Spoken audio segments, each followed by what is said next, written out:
Yeah, I'd much rather be on the same team as Maddie, battling obviously against her at Villanova. So she's a bucket. She scores at all three levels. She plays the right way. She crashes the glass. She cuts extremely well. She's just an extremely smart player. So she's really easy to play with. And so it's been fun getting to play with her and be on the other side of it.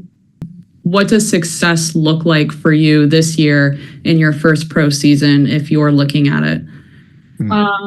Success, it looks like being a great teammate, being a great leader, trying to get better every single day, lots of learning, lots of asking questions, and just being here, being present with the team. We're all trying to grow. We're all trying to get better. There's a lot of new here. So we're setting the foundation for what we want to look like in the future. So success is being our best selves every single day.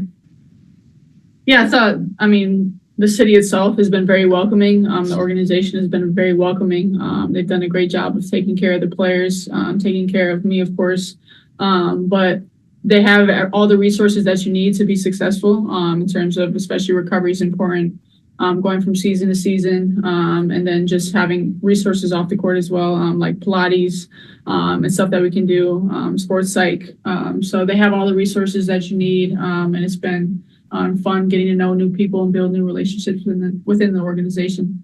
What have you enjoyed being what have you enjoyed the most being a part of the Dallas Wings over the last couple of weeks? The easy answer is everything, but just the people here. Coach Chris talked about how obviously finding success is important, but you want to find great people first. And I think they've done a great job from top to bottom, finding great people who are easy to work with, easy to work for. And so I think getting to build new relationships, getting to know new people, bothering a lot of people is kind of what I do. So that's been extremely fun. All right, thanks. All right, thanks. Go next to Michael. Michael, go ahead. Hey, what's going on, guys? Mike Sapanera with Billboard. My question is for Paige and AO as well. What would you guys pick as the song of the summer if you had to predict one heading into the season? What was the question? What would you predict as your song of the summer heading into the season?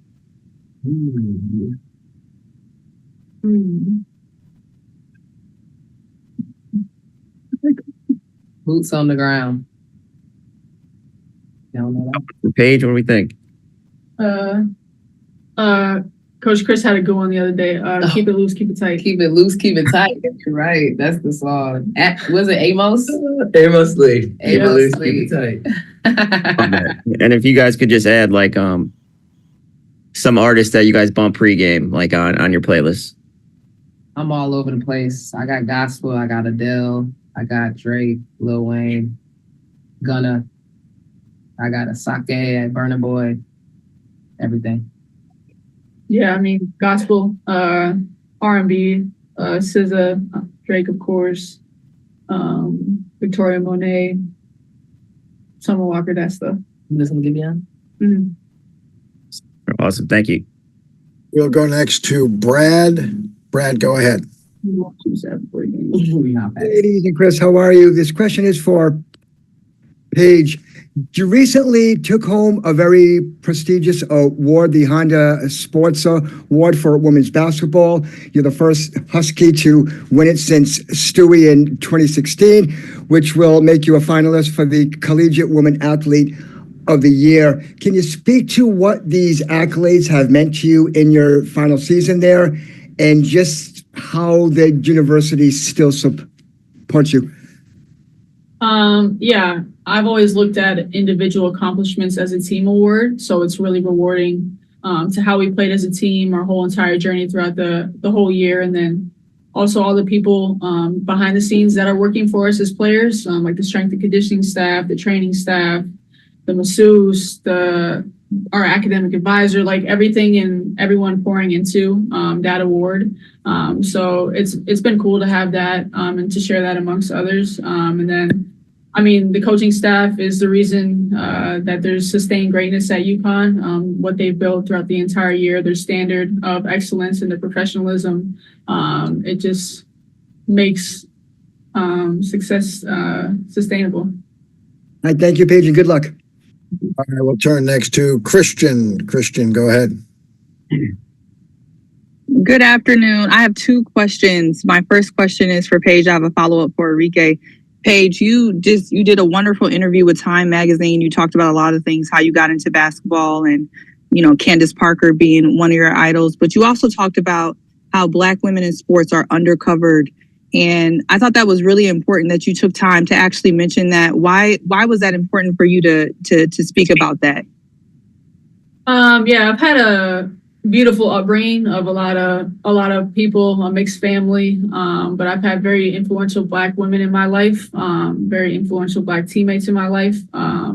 And you see it every single day, the imbalance of coverage, and the inequalities that exist within the world. And I feel like I have a large platform, so be able to use that for good, and share the light amongst others, is extremely important to me.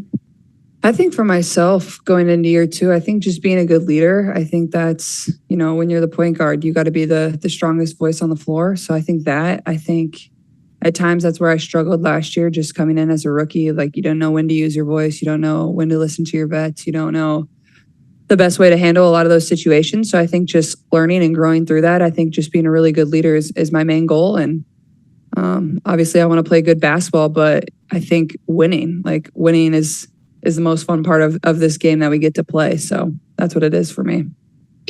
Well, I think first off, you can't compare the two. It's two completely different teams. Every team's going to find their own identity, and bringing in a lot of new players, a new coach, you're just trying to figure it out. And I think this kind of goes back to Steph's last question is you got to build relationships with your teammates and your coaches. You got to know how to approach them, how to communicate with them, what's going to work for them on the court, what's not going to work for them on the court. So I think we're building our culture. But I think the one common thing in our locker room is everybody's selfless. Everybody wants to win and they're excited to be here. Obviously we haven't really been in the complete, heat of battle yet.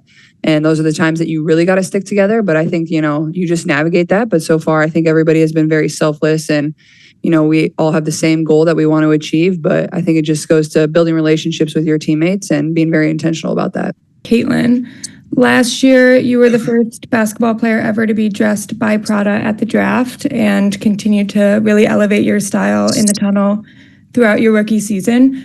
What have you learned about your personal style by working with Prada regularly, as well as your stylist that you're taking on your sophomore season? I didn't know we were answering fashion questions today. I wasn't ready for all this. Honestly, I think, Prada has become my favorite brand. Everybody knows that. I don't know. Honestly, I just kind of wear whatever my stylist tells me to. It makes it easy. It makes it easy to show up for games. But honestly, I think just finding what you're comfortable in and what you enjoy wearing, it makes game days fun. It doesn't have to always be stressful. I think at times it is stressful, but I think that's like a fun part of it. It's become more and more popular. But yeah, I'm sure you'll see me in Prada maybe a few more times. We'll have to wait and see, but a good question. There's always expectations and, pressure to perform. And at the end of the day, like, we play basketball because we love it and we've done it all our life. And I think just reminding ourselves of that, we understand the spotlight. We understand, people expect this team to win, and that's exactly what we want to do for our fans and for this organization. But I think me personally, like, I wouldn't want it any other way. Like, we get to show up every single night and there's people cheering for us and you get to play the game you love. So if there is that pressure, you do feel that pressure, I think that's just something you embrace. Like, that's always what I've tried to remind myself over the course of my career is, you just rise to the occasion because you wouldn't want it any other way.